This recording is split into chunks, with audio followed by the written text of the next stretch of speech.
When the bus comes in Portland, not everyone can get on it.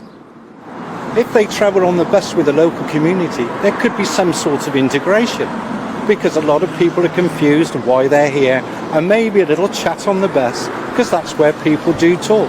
Because I meet people on the bus every day and you ended up chatting. Wouldn't this be a great way to integrate? But no, they're separated. And how can the local community move forward if they're always kept in isolation from us? For some, there are echoes of segregation, and it's leading to resentment.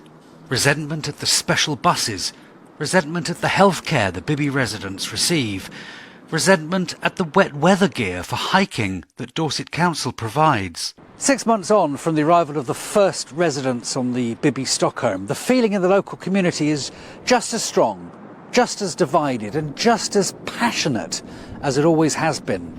And while a community that didn't ask for this argues and accuses, the sheer cost of the Bibby Stockholm sticks in their throat. £34.8 million. If you break that down into figures, that works out at capacity at about £4,500 per month per head.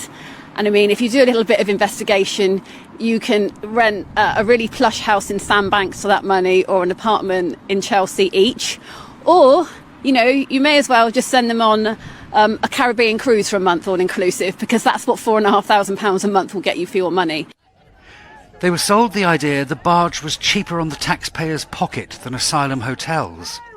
But in an investigation by the National Audit Office into the Home Office's asylum policy, it was revealed not only is this more expensive than hotels, at the time of commissioning the barge, the Home Office had not even estimated costs. They were flying blind. I'm shocked, really. I mean, the Home Office blatantly lied.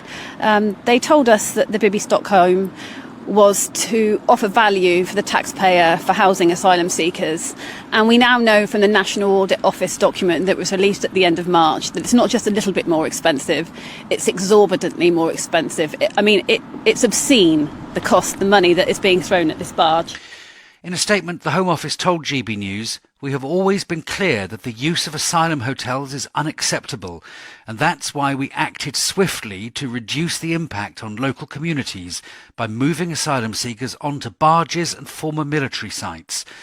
While the National Audit Office's figures include set-up costs, it is currently better value for money for the taxpayer to continue with these sites than to use hotels."